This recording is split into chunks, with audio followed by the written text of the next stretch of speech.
Hello. Well, today we're going to talk about why most of the quote unquote resistance you're feeling is actually fine for it to be there. You don't have to worry about getting rid of your resistance in order to feel better, in order to manifest a better life in the way you probably think. And that is a huge relief. And yeah, you deserve to know about it. So we're going to discuss that. Before we do, I want to mention that I recently have launched a second YouTube channel. A second YouTube channel pertaining directly to self-concept work and relationships. Romantic relationships, family relationships, relationships with friends, relationships with work. Uh, I have over 100 videos of quote unquote SP, specific person relationship advice on this channel. But I wanted to create this second channel, and link will be in the description for this second channel for the latest video that I just put out. I want to create this second channel to give you a more clear-eyed viewpoint on how to improve your relationships by changing your self-concept. Because the way I speak about this stuff is much more sober and down to earth and can be applied much more effectively, quite frankly, than pretty much any of the SP advice you're going to hear on YouTube. So check out that second channel if you're looking to improve your relationships by improving your self-concept. Now, what I want to talk about today is related to that, but also is just a big picture viewpoint, and that is the idea of resistance, because we hear about resistance all the time. And what I want you to understand, or hopefully what I hope to convey to you a little bit, is that there's nothing wrong with you when you run into resistance. In my opinion, what resistance usually really is the body telling you something. And the body is more intelligent, usually, if not always, than what you're thinking up here. And of course, it's part of the body is what you're thinking up here. But I shouldn't really say of course, because in this wild and wacky law of attraction, law of assumption space, you hear this word all the time. And this word is really bad in this context, in this manifestation context. Here it is. Ready? This is one of the worst words in LOA. Consciousness. Consciousness with a capital C. Consciousness. People think that by developing their consciousness, whatever that is, that they are somehow going to transcend the limitations of life and transcend resistance. And most of your favorite LOA teachers talk about consciousness with a capital C in this way.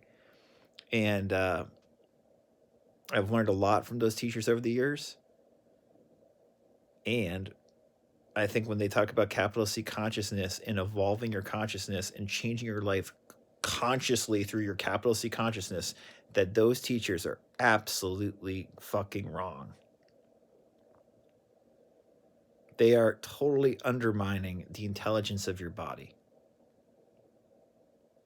And what we often label resistance in this space, oh, I feel, I'm feeling these uncomfortable feelings of fear or some kind of stress or shame or discomfort in my body as resistance, and showing me that I'm not aligned or in state or showing the right frequency. What that stuff really is your body being fucking smart.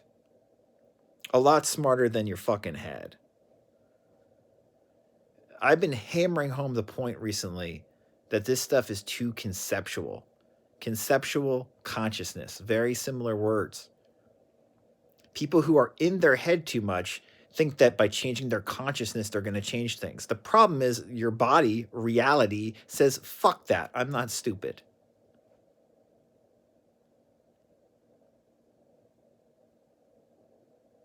It's the same thing as like in relationships. People think, oh, I'm gonna think a certain way and the person's gonna like me. What are you, fucking dumb? You're not dumb. The person you want to be with is not dumb. We have to use our heart, not our head. We have to use our body, our whole imagination, not just our conceptual take on what imagination is. We have to actually use our whole body and mind together in order to change our relationships with ourselves and with others, and in order to change our life.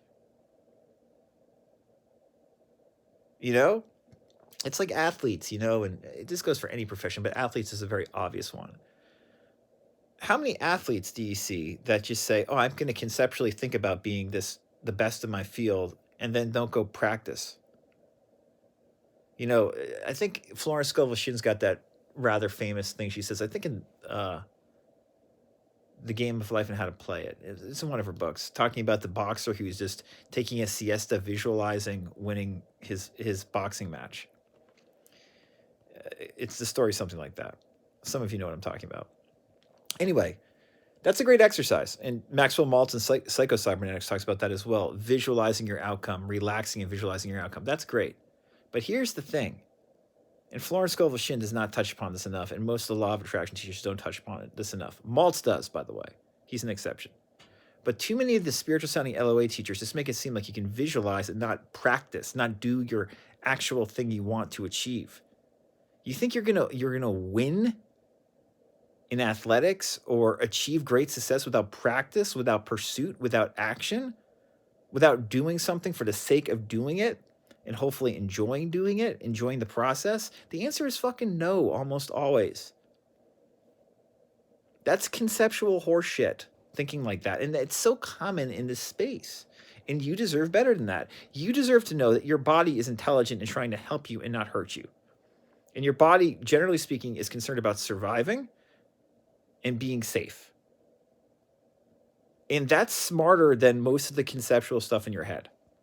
And I like to honor the body in that way and get to know it better, get to know my fear, shame, my vulnerability more as opposed to less. I don't want to deny it. I don't want to say that's resistance. No, it's trying to tell me something. It's not resisting me. It's trying to communicate. And if I'm saying it's resisting me or that it's bad or that it shouldn't be there, I am destroying myself instead of embracing myself. And this is not well understood in this space, especially online. Too much of the law of assumption, law of attraction community is conceptual, and too many of the great teachers are way too conceptual. One of the few exceptions I mentioned is Maxwell Maltz, Psycho-Cybernetics guy, because he wasn't overly conceptual. He said, yeah, you can visualize, you can imagine, but then you have to do, you have to fail and take action and recorrect course. Most of these manifestation teachers are not like that. You become too passive, you become too in your head, too conceptual, and you don't listen to your body. And then you wonder why it doesn't work. We have to be honest with ourselves. And when we are honest with ourselves, a whole new world opens up to us. It's a more sober world, but it's also a much more fulfilling and grounded world. And that's what I'm interested in. And if you made it this far in this video, I think you probably are interested in that too.